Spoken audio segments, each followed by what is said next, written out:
Shalom, anak-anak muda yang diberkati Tuhan dimanapun saudara berada, melalui program RPKM. Kembali kita bersama-sama belajar firman Tuhan dengan topik jodoh yang dikehendaki Tuhan. Wow, jodoh yang dikehendaki siapa? Tuhan. Jadi jangan diubah, jodoh yang dikehendaki diri saya sendiri, jodoh yang dikehendaki oleh orang tua saya. Boleh-boleh saja, sejauh itu sesuai dengan prinsip-prinsip dasar Alkitab atau prinsip-prinsip dasar ditentukan oleh Tuhan. Ya. Oke, jadi jodoh itu bukan berasal dari Facebook. Calon suami, calon istri itu bukan berasal dari Facebook. Sekalipun itu mungkin bisa awal dasar kita untuk bisa saling mengenal. Ya, tapi jangan baru kenal di Facebook, di media sosial, langsung serius dan ingin menikah, ini bahaya. Sudah banyak kasusnya, sudah banyak kasus. Karena apa? Hanya kenal lewat Facebook, setelah ketemu, oh kaget. Dan banyak mungkin motivasi tujuannya. Bisa saja ingin hanya sekedar mengumbar hawa nafsu, bisa saja ada motivasi-motivasi yang lain, bahkan sudah ada banyak kasusnya akhirnya dibunuh pasangannya setelah didapatkan hartanya, setelah didapatkan handphonenya, setelah didapatkan emas yang dia pakai, sudah diperkosa, dibunuh lagi. Itu banyak kasus seperti itu. Karena itu jangan menganggap gampang untuk mencari jodoh itu. Jangan instan.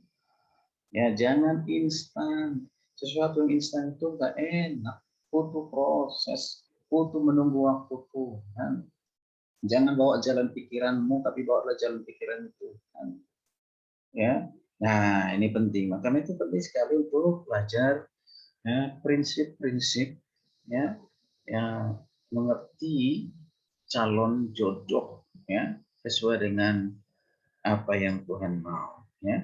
Jadi prinsip-prinsip dasar yang Tuhan berikan ini sangat berguna bagi kita untuk mendapatkan pasangan yang nantinya kita bisa bersamanya bahagia sepanjang umur hidup, sehingga pernikahan itu tidak seumur jagung ya, ataupun hanya berapa bulan atau berapa tahun ya.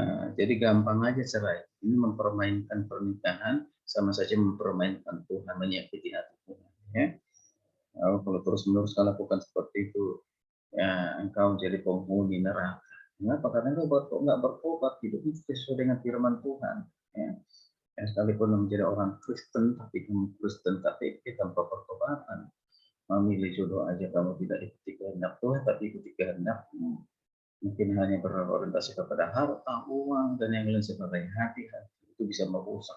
Belum tentu itu akan membuat bahagia. Harta hari ini ada, uang hari ini ada, besok belum tentu ada. Mau tetap bahagia? Bahagia itu bukan ditentukan oleh apa yang kita miliki, tapi apa yang kita lakukan sesuai dengan kehendak Tuhan. Di situ kuncinya.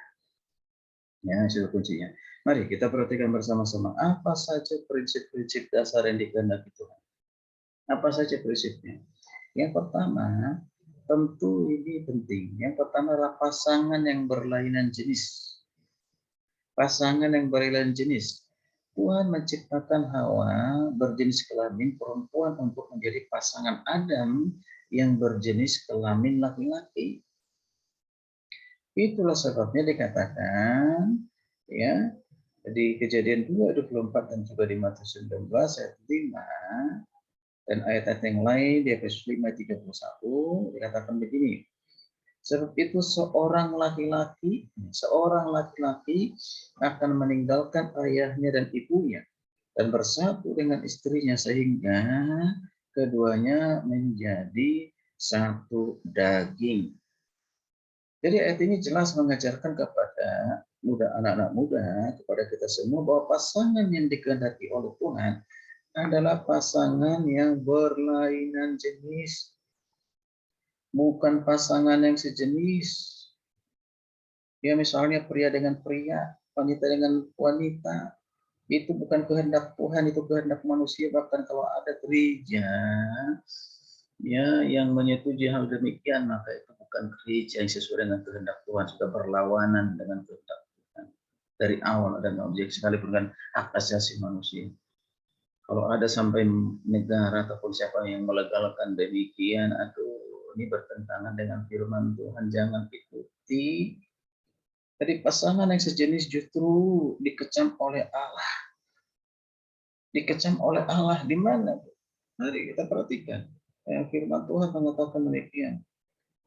Demikian juga suami-suami yang meninggalkan persetubuhan yang wajar dengan istri mereka dan menyala-nyala dalam berahi mereka seorang terhadap yang lain sehingga mereka melakukan kemesuman laki-laki dengan laki-laki, dan karena itu mereka menerima dalam diri mereka balasan, ya, balasan dari Tuhan. Waduh, hati-hati saudara. Ya, balasan yang setimpal untuk kesesatan mereka. Silakan baca di Roma 1:27. Jadi jelas sekali Alkitab mengatakan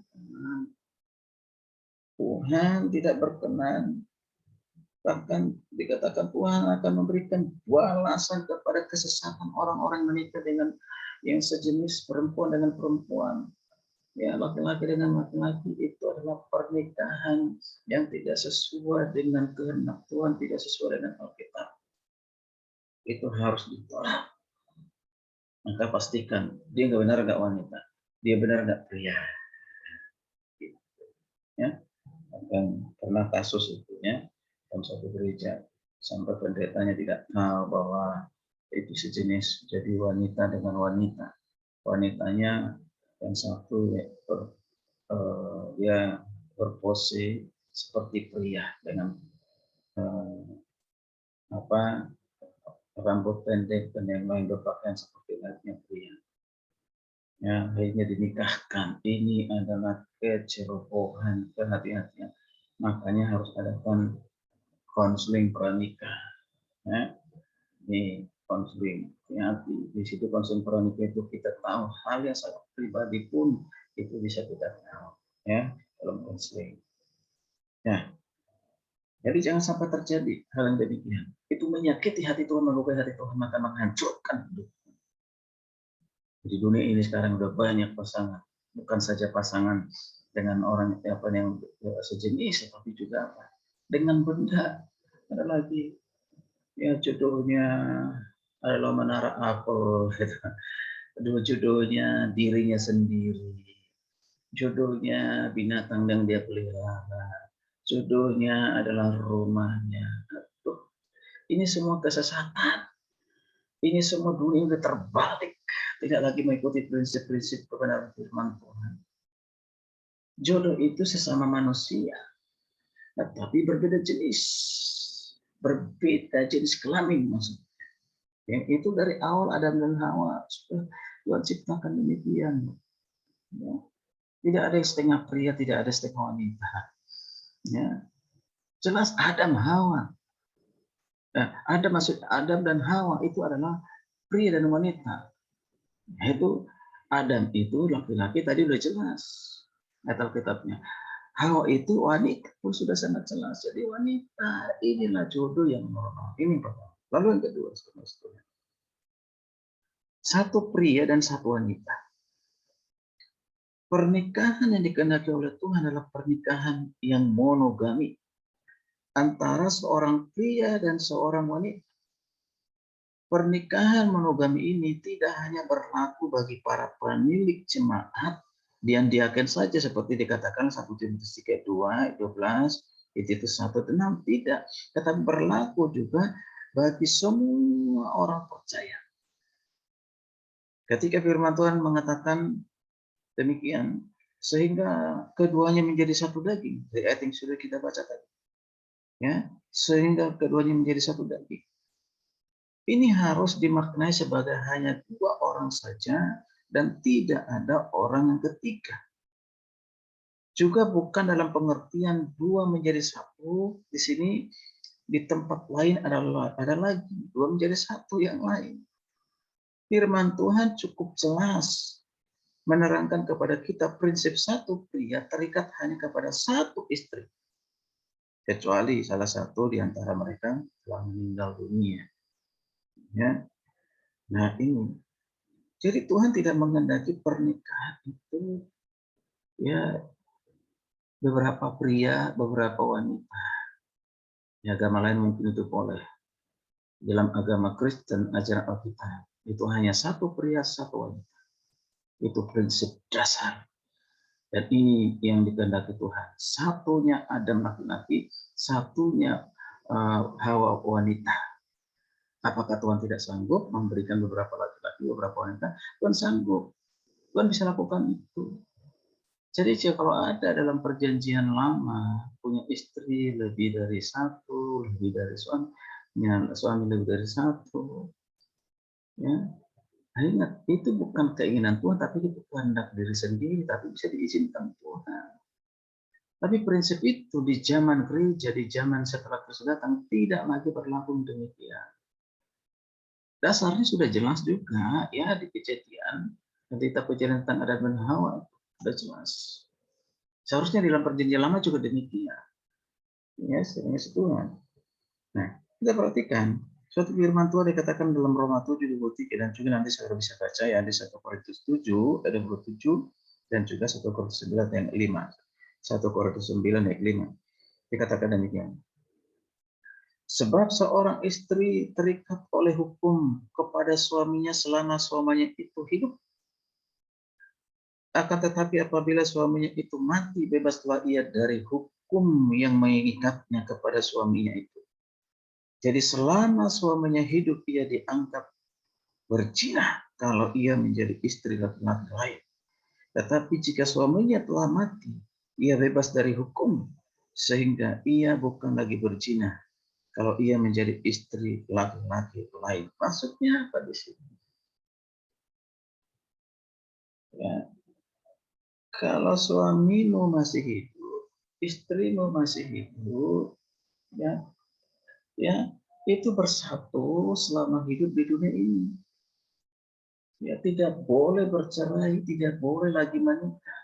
Kalau engkau bercerai lalu menikah dengan pasangan yang lain, padahal engkau hidup, istrimu masih hidup, suami masih hidup, Alkitab katakan tadi itu engkau sedang berzina.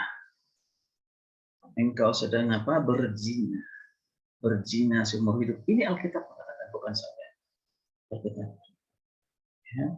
Nah, karena itu selama masih hidup terikat, dia akan menjadi suamimu sampai maut yang memisahkanmu. Tapi kita katakan kalau dia sudah mati atau salah satu dari pasangan sudah mati, engkau bebas dari hukuman itu, boleh menikah dengan siapapun. Yang tentu sekali lagi orang-orang yang takut akan Tuhan, boleh bebas. Ya silakan. Tapi selama dia hidup tidak boleh. Ini prinsip yang kita baca ini. Ya. Kadang kalau orang salah gunakan ayat Alkitab mengatakan, ya, boleh bercerai karena salah satu sudah berzina. Bukan itu. Ya, bukan itu solusinya. Solusinya adalah selesaikan, mengampuni. Nah, itu sekalipun tidak mudah, tetapi itu kita mengikuti kehendak Tuhan. Salah satu yang sudah dipersatukan sudah pernikahan kudus, yang harus satu untuk selama hidup di dunia ini. Ya, oke, ini dua prinsip, ya dua dasar yang penting. Saya akan kita lanjutkan di session berikutnya. Tetaplah mengikutinya supaya saudara diberkati.